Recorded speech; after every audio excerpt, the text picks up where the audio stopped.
Hey everybody, welcome back to the channel. In this video I'm going to show you how I make my beef stew. It's pretty popular with my family. This recipe makes about 10 servings. Depends on how big of an eater you are, but our family really loves it. A couple of tips that I'm going to share with you on this video. I'm not going to do much voiceover with it. First thing that's really important is to sear the beef, and that can take a little bit of time. I add some Worcestershire sauce to it, let it cook down a little bit, then the liquid starts coming out of the meat. I pour that off and save all that liquid, and then continue to sear the beef until it gets a chocolatey brown finish on it, which creates a really deep flavor in the meat. And then as it simmers for a few hours, it tenderizes and the beef is just amazing. I put the ingredients on the start of this video. One of the keys I like to add is this paste bouillon. It also helps add a lot of flavor to it. It's pretty simple to make. It does take a little bit of time, mostly because of the searing of the meat. But I hope you'll give it a try. If you do have any questions, feel free to make a comment and I will be happy to get back with you and answer your questions. It's one of our favorite things to have in the fall. It's a very hearty meal.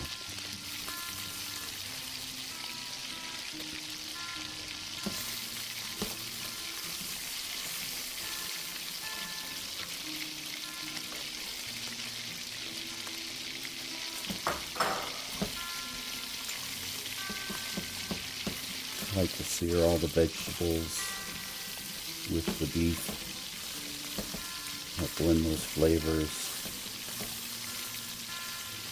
And it just tends to add a deeper flavor to the beef stew when you sear all the vegetables together. As you can see in the pictures at the start of the video, I used carrots out of my garden. I had a pretty decent crop this year and love the flavor of fresh carrots, and actually didn't have carrots in the fridge because of the recall on them from Costco. But it was a good excuse to use some fresh carrots out of the garden.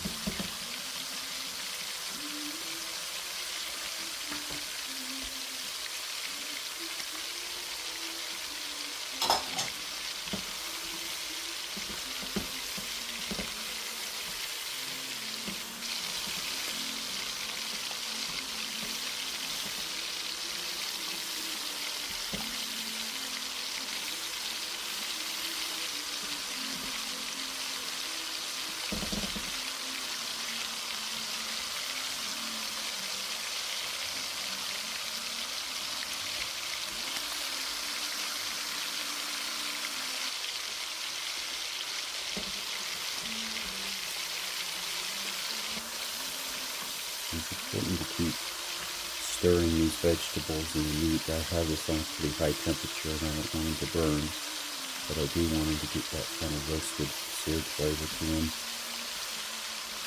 So it's important to keep stirring.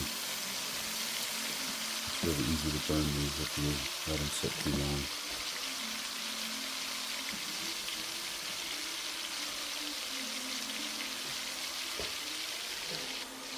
I like to keep the skin on the potatoes.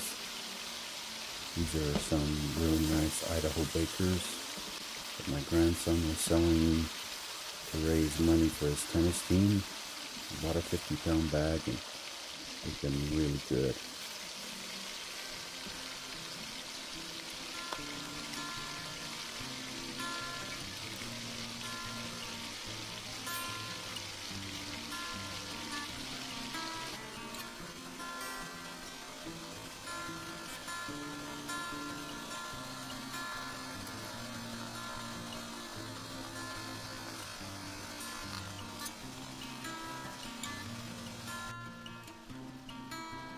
I like to add just a can of corn with all the liquid to mine.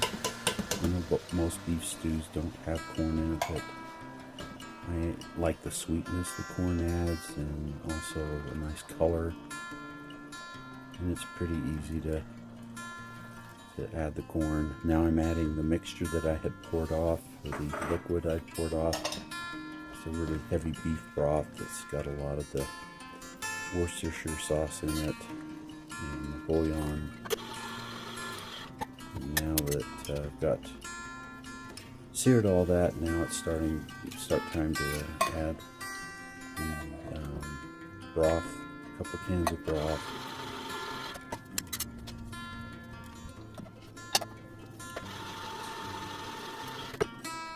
You can see the moisture level starting to come up. I like to add tomato puree to mine, and I add more than most recipes call for. I like a little richer flavor with the tomatoes.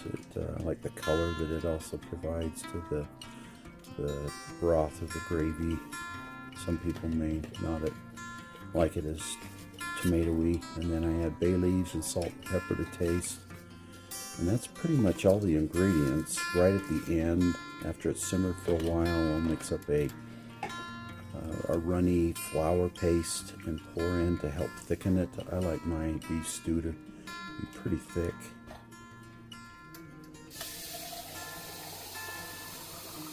I simmered mine for 3 or 4 hours. You could also do this in a crock pot, cook it, but I would certainly sear it first. Okay, that's it. Thanks everybody for watching, and we'll see you soon. Take care.